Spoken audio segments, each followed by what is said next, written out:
O tema da mensagem de hoje é: serei a pedra que destrói os reinos de Satanás. Levante a tua mão e repita comigo: serei a pedra que destrói o reino de Satanás. Satanás e todas as suas trevas não tem poder sobre a minha casa, sobre a minha mente, sobre o meu corpo, sobre os meus pés, porque aonde eu andar, estarei debaixo das asas do Onipotente. Em nome de Jesus. Você vai entender o porquê esta mensagem. Daniel capítulo 2, versículo 31 diz assim: Tu, ó rei, estavas vendo, e eis aqui uma grande estátua, esta que era imensa e de extraordinário esplendor, estava em pé diante de ti, e a sua aparência era terrível. A cabeça era de fino ouro, e o peito e os braços de prata, e o ventre e os quadris de bronze, as pernas de ferro, os pés em partes de ferro, em partes de barro. Quando estava olhando, uma pedra foi cortada sem auxílio de mãos, feriu a estátua nos pés de ferro e de barro e os esmiuçou.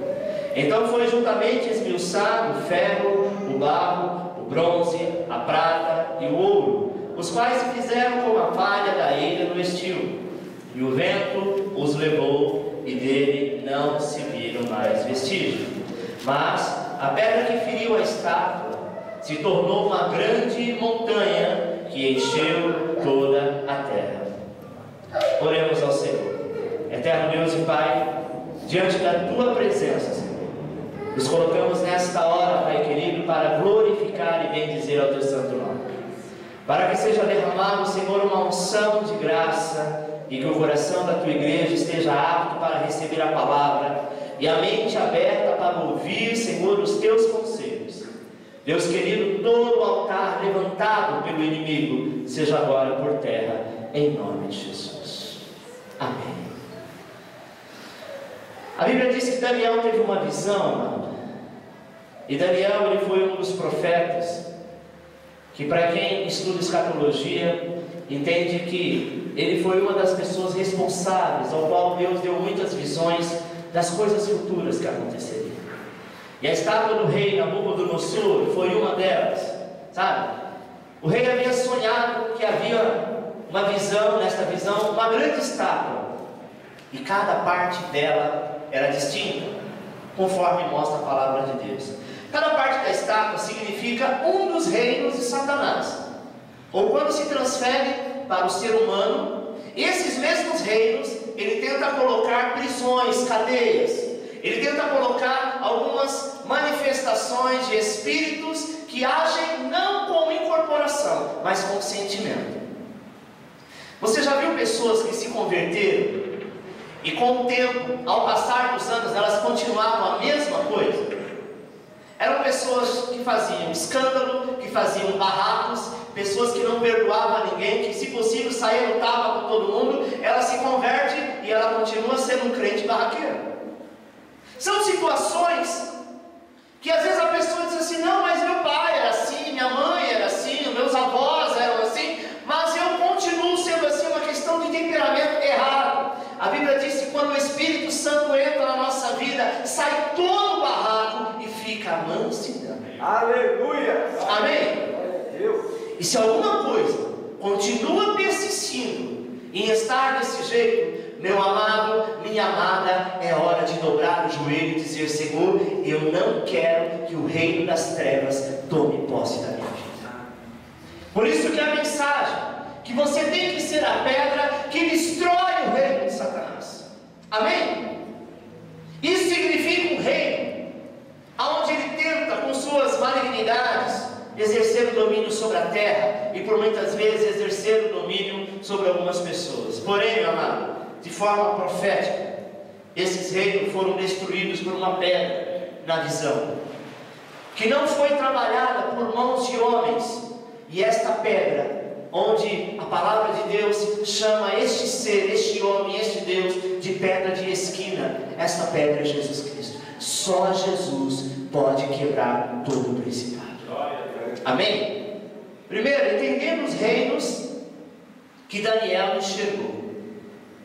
Primeiro reino, o reino intelecto, ou seja, a cabeça de ouro.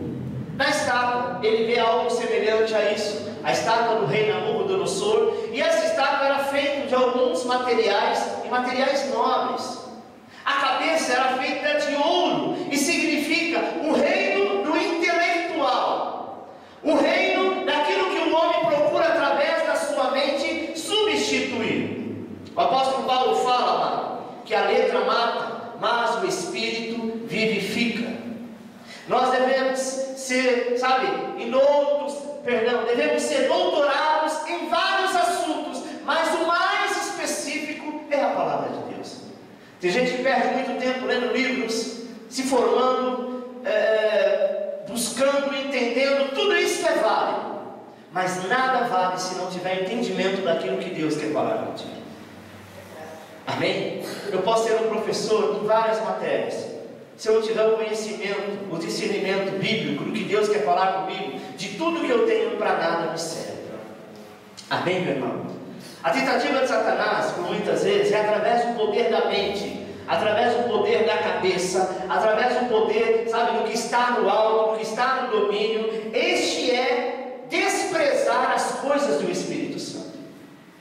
Tem gente que começa a vir para a igreja, aí começa a estudar, vai fazer faculdade, começa a aprender algumas coisas que, segundo as coisas do mundo, também entra e começa a colocar de lado, colocar em dúvida aquilo que é a palavra de Deus.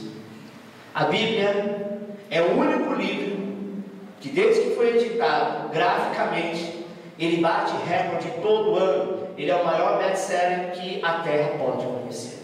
E cada ano aumenta mais. Há quem diz que é um livro antigo. Há quem diz que alguns costumes aqui já não se aplicam mais nos dias de hoje. A psicologia é mestre para tentar, acabar com este processo que é a palavra de Deus. Deus também é antigo, mas ele se renova a cada dia. E a gente tem visto que profecias que chamavam de antigas têm se cumprido nos dias de hoje. E o que antigamente era tão difícil ver uma igreja, hoje a cada esquina, antigamente era a cada esquina, hoje cada esquina tem 3, não é verdade? Ou seja, o livro antigo, as palavras antigas têm se renovado e pessoas têm se encontrado com Deus Todo-Poderoso. Glória a Deus. Satanás, por muitas vezes, ele quer ludibriar, ele quer ser a cabeça, e a cabeça é o entendimento, é o intelectual, Satanás deseja que a cabeça, que é Jesus, seja substituída pela mente humana. A cabeça, que é Jesus, seja substituída. A coroa, amado, de ouro significa retirar o ouro, ou a coroa de ouro que há sobre Jesus. Jesus, ele foi coroado com uma coroa de espinho, lembrando o sacrifício, o preço que foi pago. Ele era digno de ser coroado com pedras brilhantes, com mais fino ouro, mas ele preferiu se humilhar, pagando e levando sobre si toda a humilhação que era para mim e para você. Tem gente que pensa assim: se eu posso ter para mim, por que eu vou dar para o outro? Eu quero ter para mim primeiro. Se sobrar, eu dou um pedacinho para o meu irmão. Não é assim? Primeiro você, e aí então o que sobra você ajuda. Jesus foi ao contrário, primeiro nós. E para ele não sobrou nada, exceto espinho, dor, cravos e humilhação. Mas ele já era coroado de glória. Mas ele quis ser a cabeça da igreja. Jesus, ele recebe essa coroa de espinho, amado, como um significado espiritual e um significado profundo, porque Cristo é a cabeça da igreja. Ou seja, o espinho que foi cravado na sua cabeça, ele tenta nos mostrar a cada dia que não é o que nós pensamos, a cabeça de ouro, o poder, o dinheiro, a ordem de mandar, mas ele é a cabeça da igreja. Ou seja, a igreja vai passar por alguns processos, mas ele te levará ao caminho reto, ao caminho que todos gostariam de chegar aquele dia e que não tem ouro nenhum que possa comprar. Quero ver naquele dia o mais milionário de toda a terra dizer: quanto custa a salvação? Eu quero pagar. Eu quero dar o dinheiro de toda a terra, todo o ouro. Com certeza Deus não vai aceitar, porque todo o ouro é dele. Tudo foi ele que formou. Para que ele vai querer ouro? Amém, meu irmão? Satanás queria tocar na cabeça, que era Jesus, para que ele não recebesse a coroa de ouro. Mas a Bíblia diz que ele foi coroado na glória, com toda a honra, com todo o louvor, com toda a adoração. E todo o nosso louvor, quando nós adoramos a Ele, nós o coroamos para todo sempre. Amém? Tem um louvor que diz assim: coroamos a Ti, ó Rei Jesus, adoramos o Teu nome, nos rendemos aos Teus pés, consagramos todo o nosso ser a Ti. E quando nós adoramos o Senhor, nós coroamos, não mais com uma coroa de espinho, mas com a verdadeira coroa que Ele tem. Declare, você vai ler junto no 4, amém? Satanás não vai manipular, vamos ler tudo junto? Satanás não vai manipular meus pensamentos, não serei dominado pelo conhecimento intelectual que leva a desprezar as coisas espirituais.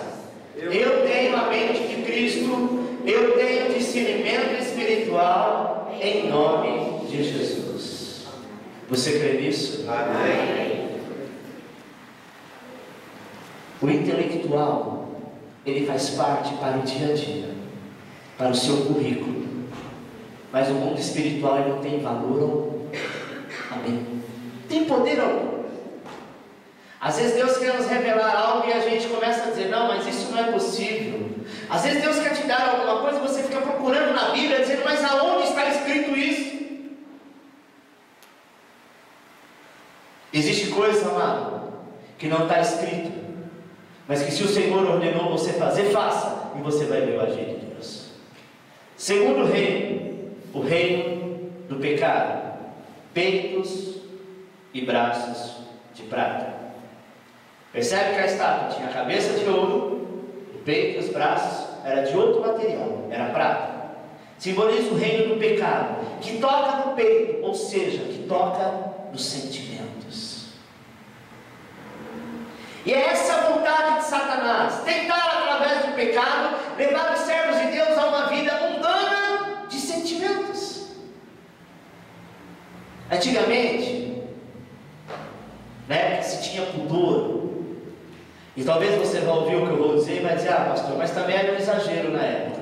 Mas não existia a vergonha que existe hoje.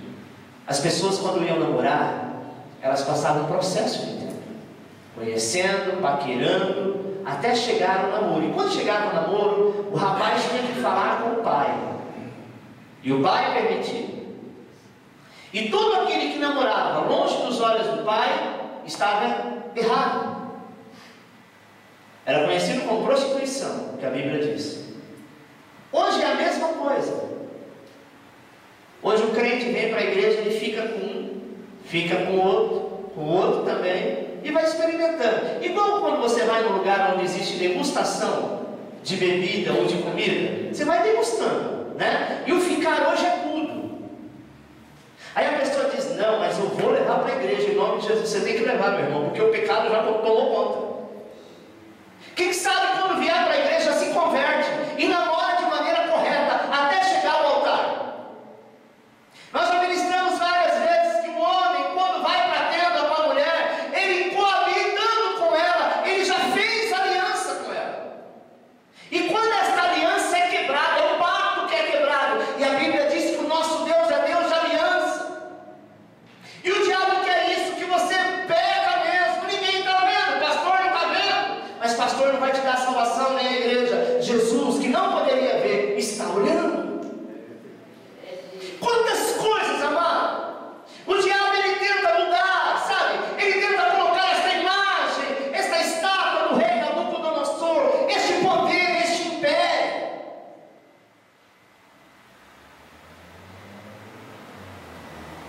É engraçado que algumas pessoas perderam o consenso das coisas.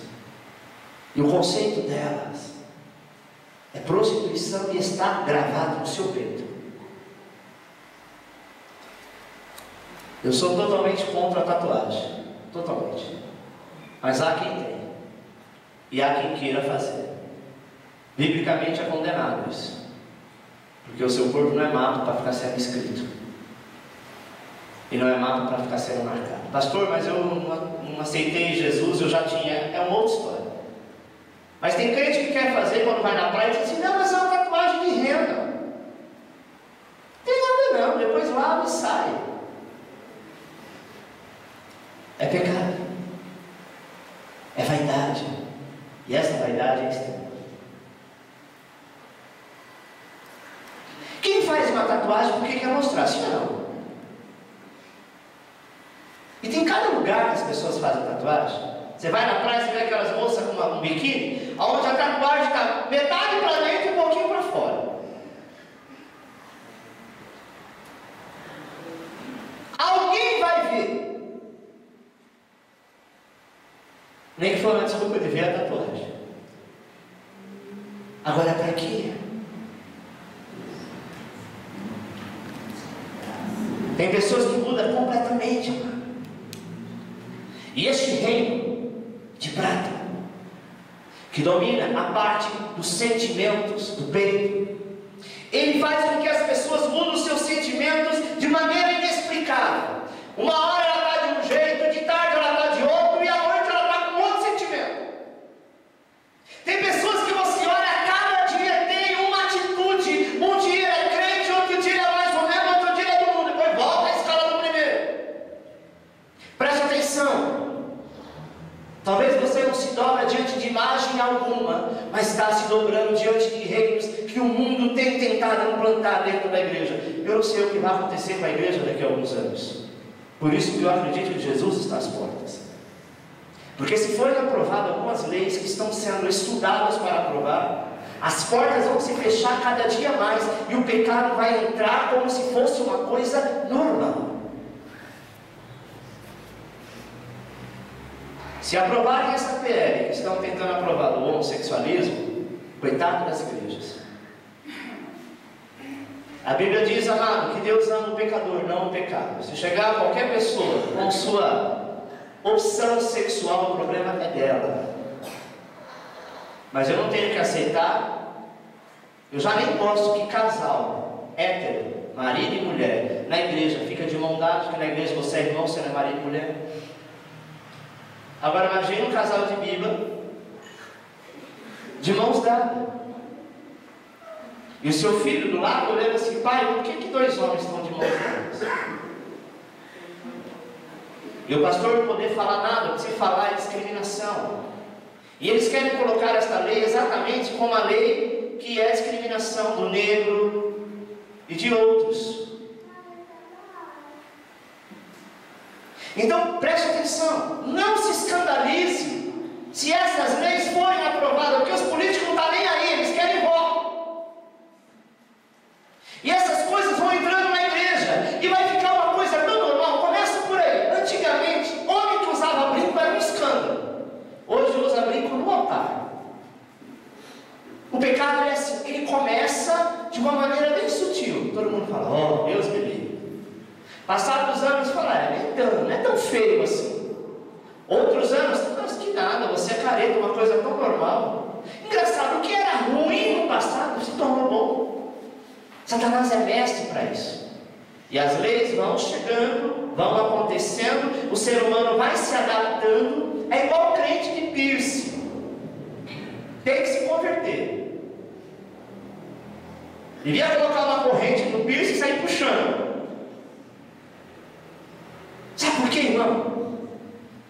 Porque o desejo da carne deixa para o mundo. Porque aqueles que continuarem assim estarão na igreja, mas irão para o inferno. Não adianta. Nós precisamos destruir o reino de Satanás.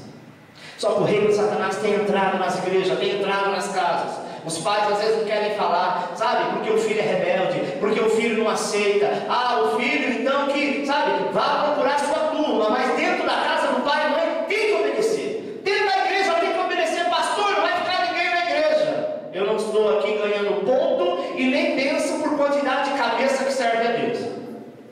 Não é verdade? Ou é, ou não é.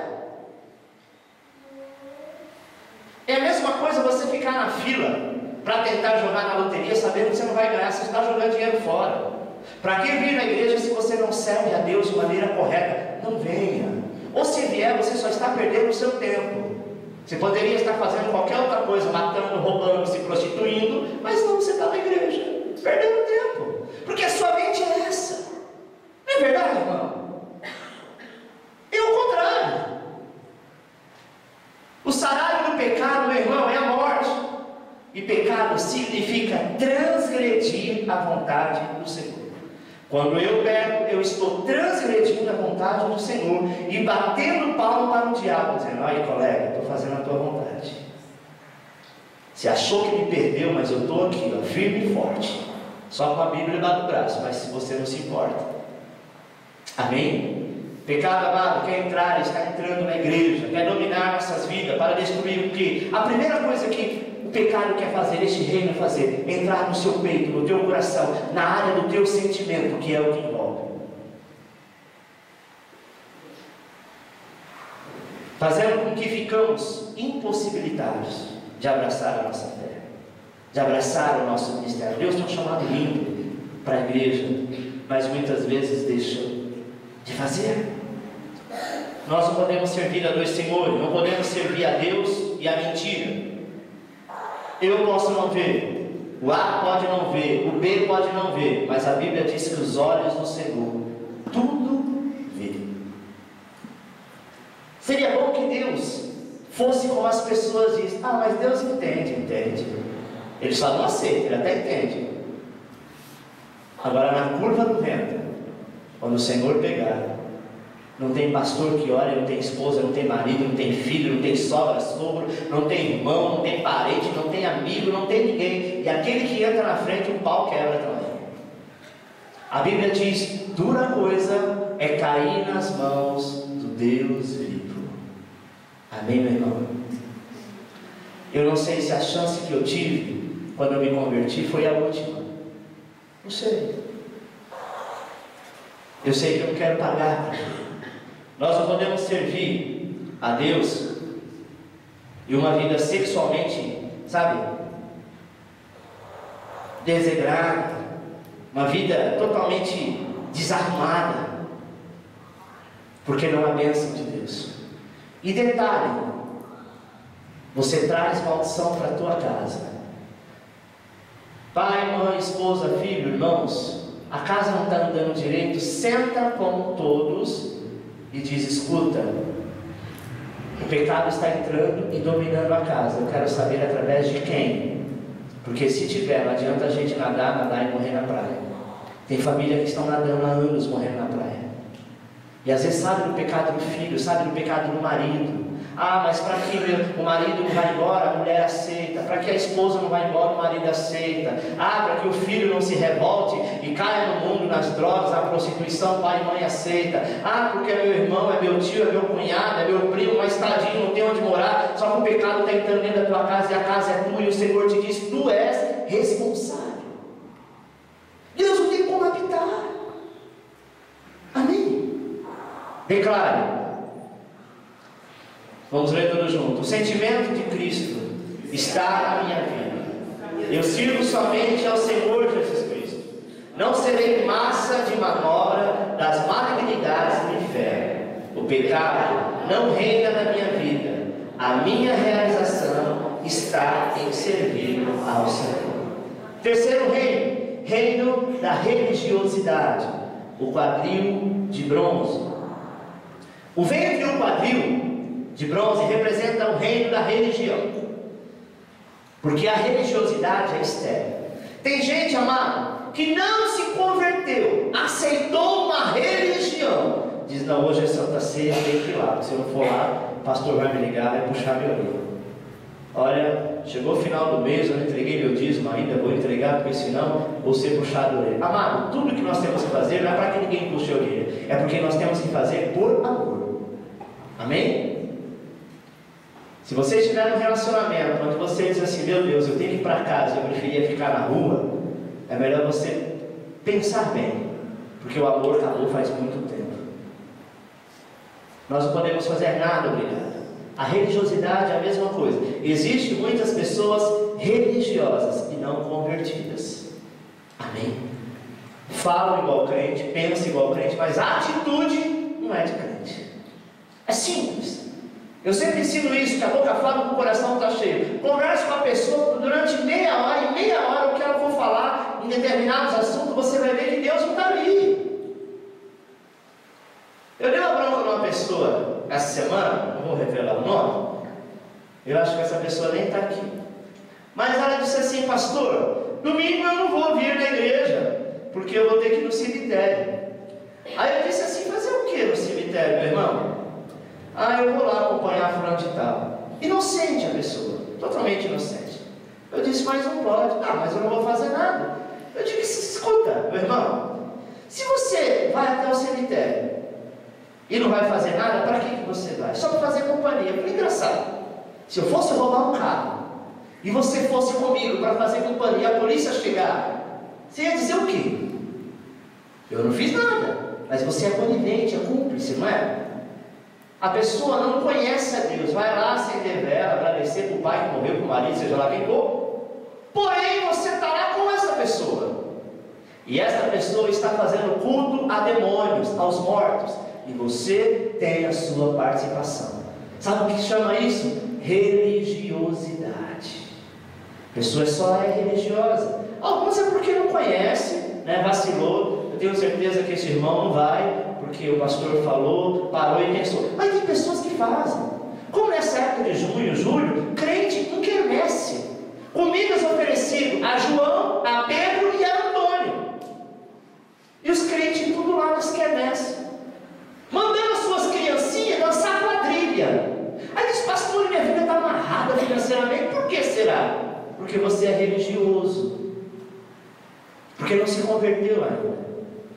Mas o que tem? É só uma criancinha. A Bíblia diz: ensina o teu filho o caminho que ele deve andar quando pequeno, para quando ele for moço, ele saber. Tem gente, irmão, que tem vergonha do pai, da mãe, da tia, da avó, do primo, da prima, porque é crente. De ser crente como você, eu não quero ser, não. É feio isso, né? As pessoas falam: você é crente, porque as atitudes. Religiosidade era o que o império tinha, o reino da religiosidade. Tenta muitas vezes, amado, combater a visão de ganhar almas, sabe? Porque o Deus deles era o ventre, o Deus deles era o pecado, o Deus deles era a sexualidade, era a sensualidade. Já viu irmã sexual? Ela vem com um decote, se ela baixar, pula para fora. Se ela baixar para levantar, ela tem que colocar a mão aqui, que não sei para quem usa uma calça dessa, porque senão mostra as partes. Ela vem com uma calça, como diz o Peteco, não é leg, é triste. Para quê? Sentimento, sabe? De sensualidade que tem entrado na igreja. Às vezes a gente faz vista grossa. Você acha que essa capinha que tem aí para cobrir as cadeiras é para ficar bonitinho? É porque nós já tivemos problema, irmão, de gente sentar aí e o irmão que está atrás ficar o tempo inteiro de olho fechado orando em espírito. E eu acho que você já viu algumas cenas como essa. Não é verdade? Pastor, mas fazer o quê? A calça, filho, então usa saia. Se você senta e mostra as partes íntimas, o cofrinho que ninguém está guardando moeda, o reino da religiosidade, amado, ele é violento, ele é homicida, e ele começou lá com Caim e Abel. Caim e Abel foram os primeiros homens a ofertar ao Senhor, a ter um princípio de oferta, de conhecimento, sabe? Mas Caim mata Abel por religiosidade, porque Abel deu algo melhor. Sabe aquela pessoa que uma hora é seu amigo, outra hora está de cara virada para você, e você não sabe por quê? Despeito, raiva, ira, inveja, ciúme. Aí você fala: não, mas isso é porque é um excesso de amor. Não, isso é religiosidade e não se converteu ainda. Se você tem esse sentimento, amado, derrube esta muralha da tua vida em nome de Jesus, enquanto há tempo. E tem vergonha de dizer para outro que é crente, porque a pessoa vai dizer: você é crente, tem certeza? Aí depois pergunta: que igreja você é? E você fala, não entendi. Por que a pessoa está perguntando isso? Pelas suas atitudes. Tem um ditado que diz assim: me diga com quem andas, e eu te direi quem tu és. Amém? A crueldade da religiosidade, mano, foi que Satanás usou para que Judas traísse a Cristo para crucificá-lo. Aquele era o religioso. Ele estava com Deus na pessoa de Jesus Cristo apenas pela bênção. Ele era um dos tesoureiros roubados. Você acha que o Senhor não sabia? Lógico que Deus sabia. E o Senhor foi bem claro: eu quero Judas aqui para ser meu tesoureiro. Porque Deus sabe do teu pecado, Deus sabe das tuas falhas, e Ele vai te dando corda até o momento que você continuar traindo a ponto de morrer, e morrer com a boca na botija. Declare. Vamos lá? Eu denuncio o espírito de Beelzebul. E declaro que ele não tem poder sobre a igreja de Jesus Cristo. Na minha vida, o reino da religiosidade não encontrará espaço para atuar. Agora diga: assim espero. Eu creio. Amém? Quarto, reino das deformações humanas, pés de barro e ferro.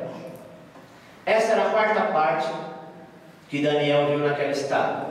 Eram os pés de barro e ferro. Ou seja, a estrutura dos pés era feita de barro e de ferro, e partes era revestido com barro. Significa-se o espírito de divisão e de competição. Ufa, pastor, graças a Deus na igreja não tem isso. Ufa, disso nós estamos livres. Divisão e competição, onde a comunhão não existe mais. Tem igreja que tem grupos. Graças a Deus aqui nós não temos. Amém? Panelinha. Mas a tendência da igreja, quando ela é grande, tem essas panelinhas. Eu já participei de uma igreja que era assim. Tinha aquela panelinha, se o jovem tentasse entrar, não podia, virava uma cara, fazia desfeito. Panelinha. Tinha a elite da igreja. Fala, pastor, mas isso é possível? Infelizmente é. Esta competição, esse espírito de divisão, por muitas vezes existe. Às vezes você vê com líderes que faz uma coisa, o outro quer fazer melhor para provar para aquele que eu faço melhor. Só a graça está fazendo para quem? Para Deus não é. Não é verdade? Mas às vezes a pessoa age inconscientemente. Eu volto a dizer, esse inconsciente deveria ser consciente.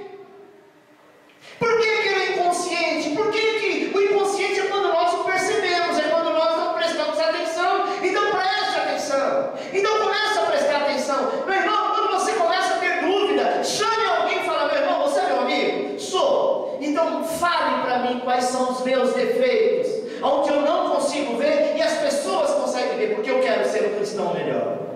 Difícil é quem faça isso.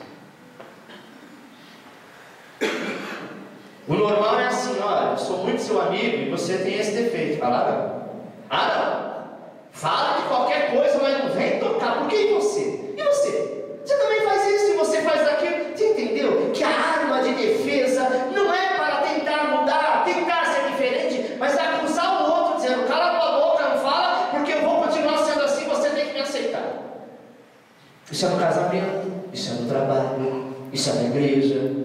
Este reino de Satanás, ele tem tentado essa competição, esse espírito de divisão muito grande, irmão.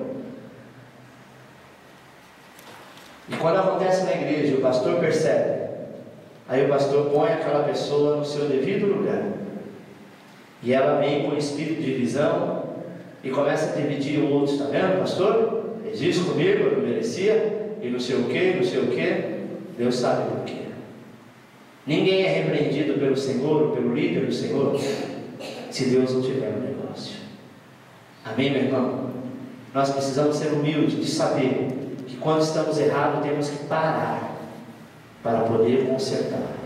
Porque quem quiser continuar no erro, o Senhor até deixa. Sabe? E essa expressão significa isso. É quando a comunhão, por muitas vezes, é quebrada. O corpo enfraquece e não pode caminhar. Tem crente que na igreja, eu acredito que aqui não tenha disso, mas pode até existir, já pode ter acontecido, de ter gente que passa, cumprimenta todo mundo e me cumprimenta o A, o B, o C, porque não vai com a cara, porque ligou, porque discutiu. Nem na ceia, se for trocar o cálice, troca mordendo os lábios. Tipo assim, é ceia, não vou te falar nada. Aonde está a comunhão? Sabe por que existe a igreja na terra? Para que a gente possa aprender a conviver numa cidade que naquele dia será só comunhão, unidade, amor, fraternidade. Amém, meu irmão? Sabe por que existe uma família? Para que você aprenda o conceito de pai e mãe, de respeito, de irmandade, de comunhão com os irmãos, para que um dia você tenha a sua. Porque senão nós teríamos uma família sem ter pai, mãe ou irmãos. Que conceito você teria? A igreja é do mesmo jeito, sabe? Não podemos aceitar nenhum tipo de divisão no corpo de Cristo, porque a Bíblia diz que divisão também é traição. Bem claro, eu não aceito nenhuma deformação humana no corpo de Cristo. Não serei jamais canal de divisão e destruição para o corpo de Cristo. Toda vez que nós somos canal de divisão e destruição, nós não somos para aquela pessoa, mas para o corpo. Se eu tiver uma divisão com o Ricardo, eu não estou tendo uma divisão específica com ele, mas ele é corpo da igreja. Amém? Com o Joaquim, com o João, ele é corpo da igreja. Eu estou tendo uma divisão com o corpo. E se eu estou tendo uma divisão com o Ricardo, eu estou tendo uma divisão com todo o corpo. Consequentemente, eu estou me excluindo do corpo. A bênção que é para o corpo não vem para a minha vida. E aquelas pessoas que ficam no final da fila, vê todo mundo ser abençoado, testemunhando, e com ele não acontece nada. Por quê? Porque ele está de costas para o corpo. A bênção, quando ela vem para o corpo. Quando a igreja ora, é em função do corpo. Sabe? Se eu faço parte do corpo, eu vou ser abençoado. Se faltar água no meu corpo, todos os órgãos do meu corpo, mesmo aqueles que, sabe, aparentemente não dependem da água, vamos dizer assim, que todos dependem, vai passar por sofrimento, por escassez, vai passar por um processo ruim, e vai vir a morte. Seguindo, como destruir os reinos satânicos? Esses reinos, amado, precisam ser desfeitos por homens e mulheres de Deus, homens e mulheres apostólicos, sabe? Cheios do Espírito Santo. Eu preciso ver, ao invés de ir lá e ficar falando, porque eu sei que aquela pessoa não vai entender, ao ouvir não vai dar crédito, então eu oro. Tem gente que diz assim: não, pastor, eu ouvi, eu vou lá dar o recado de Deus. Você tem que dar nada. Sente no teu lugar, sabe? Quando você tiver a possibilidade, ore para aquela pessoa, para que o Senhor abra os olhos dela. Porque se até agora o Espírito Santo não abriu, vai ser você. E tem gente que quer fazer isso, sabe? Descer a goela abaixo. Diz: olha, Deus mandou te dizer isso, e você tem que mudar, e fica no pé da pessoa. Se o Espírito Santo não convencer o homem do pecado, não vai ser eu ou você que faça isso. Mateus capítulo 16, versículo 18, diz assim: também eu te digo que tu és Pedro, e sobre esta pedra edificarei a minha igreja, e as portas do inferno não prevalecerão contra ela.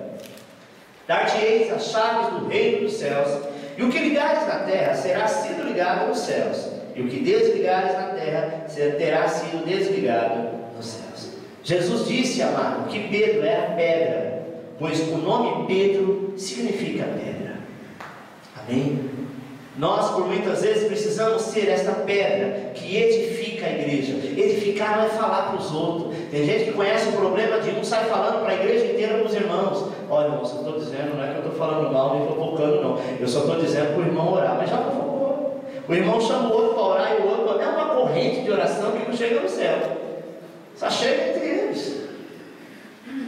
Nós precisamos ser a pedra que destrói, e só destrói com oração, com clamor. E se for falar com muito carinho, com muito jeito, pede ao Senhor: Deus, essa pessoa tem esse problema agravante, talvez ela não tenha percebido, essa pessoa não tenha visto isso, e isso tem prejudicado não só na igreja, mas no trabalho, sabe, na sociedade, no dia a dia. Me dê as palavras certas, me dê o momento certo para falar com essa pessoa.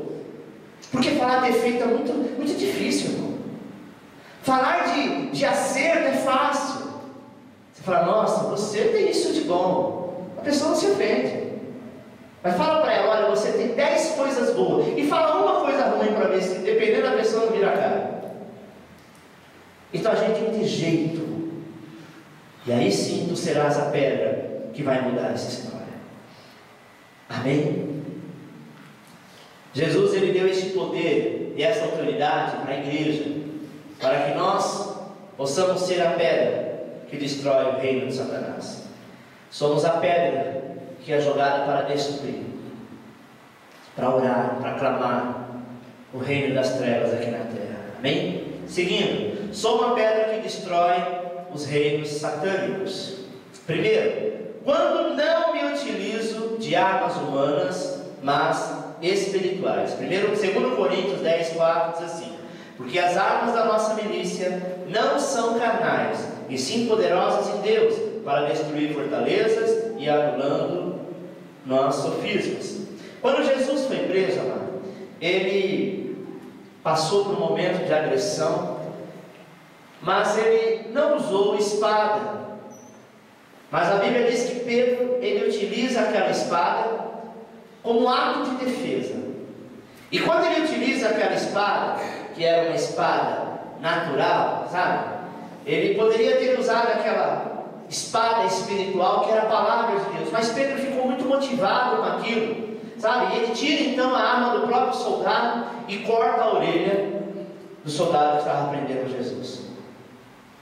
Se Jesus fosse algumas pessoas que você conhece, talvez diria: bem feito, não creio nem o papo, se enfinou-se. Talvez seria como um vampiro brasileiro, né? Que desejaria o mal, sabe? Que talvez diria como muitos crentes dizem: ó, não fala mal de mim não, que na hora que eu colocar seu nome na oração, você vai ver, se quer para mim vai comer. Porque ele está falando que ele vai orar e Deus vai fazer. Já viu gente assim? Eu vou orar, meu irmão, você vai ver o estreito que Deus vai te colocar. Escuta, que Deus você serve? Que Deus de vingança é esse? Quando Jesus percebeu que a orelha, sabe, do soldado mau estava no chão, ele pega aquela orelha e, sabe, milagrosamente cola de novo. O homem ficou pasmado com aquilo. É isso que Deus quer que você seja, a diferença. Não quer que você saia arrancando espada, não quer que você saia por aí, sabe, cutucando, apunhalando as pessoas, dando, sabe, agulhada nas pessoas. Tem gente que não tem coragem de falar na cara, fica dando agulhada, fica jogando sotaque. Guarde as suas agulhadas, guarde a sua espada, use a espada que é a palavra de Deus, use o amor, use a fraternidade. As pessoas estão te apunhalando, abrace, ame, e você vai quebrar todo o reino das trevas. Entenda, amado, que a arma era Pedro, não a espada. Pedro era a pedra. Pedro é que precisava ter a atitude de homem de Deus. Nós somos a pedra lançada para esmiuçar o reino do inimigo. Se Pedro tivesse falado para aquele soldado chamado Mal: eu te repreendo, você não toca no Senhor Jesus, naquele momento aquele soldado tinha caído por terra. Porque ele tinha autoridade para isso, ele era pedra, ele era homem de Deus, mas ele preferiu usar as artimanhas, os recursos deste mundo. Talvez as pessoas dissem assim: que nada, se fosse você, ia lá e quebrava a cara de todo mundo. Pensando que você é crente, você é besta, você é trouxa?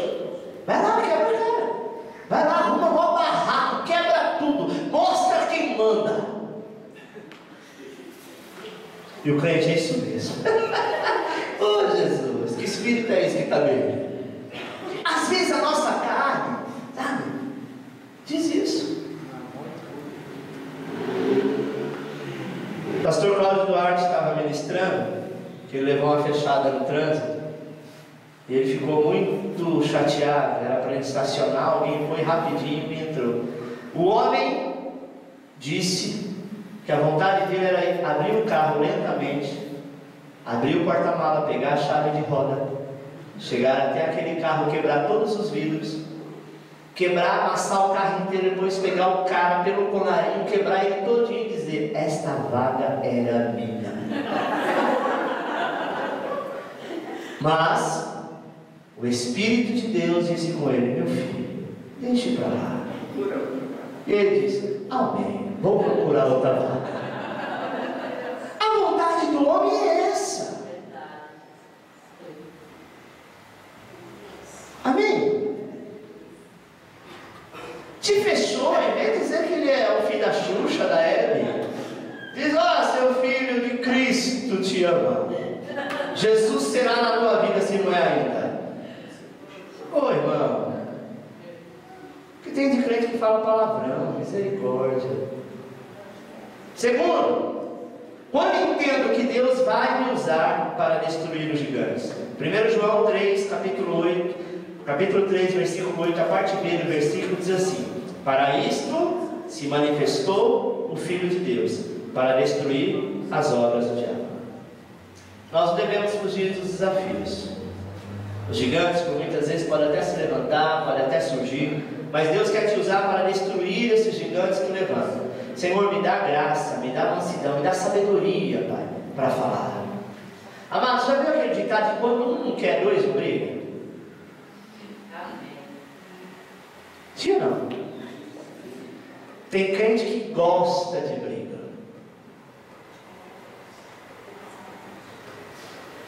É hora de mudança. Nós não podemos vencer com o nosso intelectual. Nós não podemos vencer com a religiosidade. Nós não podemos vencer com as armas de Nabucodonosor. Mas vencemos com as armas poderosas que o Senhor nos dará. Pastor, mas eu tenho orado e Deus não me deu, porque você não pediu. O dia que você pediu, quero ser diferente, você vai ver a graça de Deus na tua vida. Esse sentimento, sabe, que fica corroendo, parecendo que tem uma travessa de água fervendo no teu coração, e você tenta, sabe, sabendo que aquilo faz mal, e você tenta apagar, você está fazendo com a sua própria força, com o seu próprio intelectual. Peça ao Senhor, Deus vai mandar uma unção de conquista, e você vai ter o domínio sobre a tua casa, sobre a tua vida, e não é gritando, não é berrando, não é esperneando, sabe, irmão? É fato que às vezes a gente está passando uma fase crítica, às vezes você está meio estressado mesmo, está chateado, está nervoso, isso faz parte do ser humano, mas isso não pode ser todos os dias da tua vida. Se for todos os dias da sua vida, opa, puxa o freio de mão, vamos ver o que está acontecendo, sabe? Devemos entender, amado, que a extensão do nosso chamado, e nós somos chamados para desestruturar, para derrubar as muralhas que o inimigo coloca e encher esta terra da glória de Deus. Declare: Senhor, eis-me aqui, conte comigo para os desafios da hora. Vamos de novo? Senhor, eis-me aqui, conte comigo para os desafios da hora. Amém? Quando sou uma pedra viva, 1 Samuel 17,40 diz: tomou o seu cajado na mão e escolheu para si 5 pedras lisas do ribeiro, e as pôs no alforje de pastor, que trazia a saber no surrão, e lançando mão da sua funda, foi-se chegando ao filisteu. Amém? O seu trabalho exclusivamente foi feito pelas mãos de Deus. Davi estava numa peleja, era uma luta física, e ele precisava lutar, mas fisicamente ele não tinha força para lutar com aquele gigante, não tinha técnica, não tinha intelectual para lutar contra aquele gigante. Então o que ele sabia fazer? Ele sabia atirar pedras com a funda. Ele pega aquelas pedras e quando ele lança, ele diz assim: eu vou a ti em nome do Senhor. E foi Deus que com uma única pedra, sem ele precisar lutar, derrubou aquele gigante e ele venceu e se tornou o rei de Israel. Sabe, amado, nós não somos mais abalados, porque Deus ainda tem misericórdia de mim e de você. Amém? Porque a luta do dia a dia nos faz chutar o pau da barraca, não é verdade? Tem dia que você fala: meu Deus, eu acho que eu vou chutar o pau da barraca, vou descer da cruz por 5 minutos e depois eu volto. Mas não adianta, e você ainda será envergonhado com isso. De repente Deus está até te testando em algumas áreas, porque Ele quer te abençoar, mas tudo depende das suas atitudes. Amém? Há crescimento, amado, em todas as áreas da sua vida, e você vai ver a destruição dessas trevas, dessas barreiras no nome de Jesus.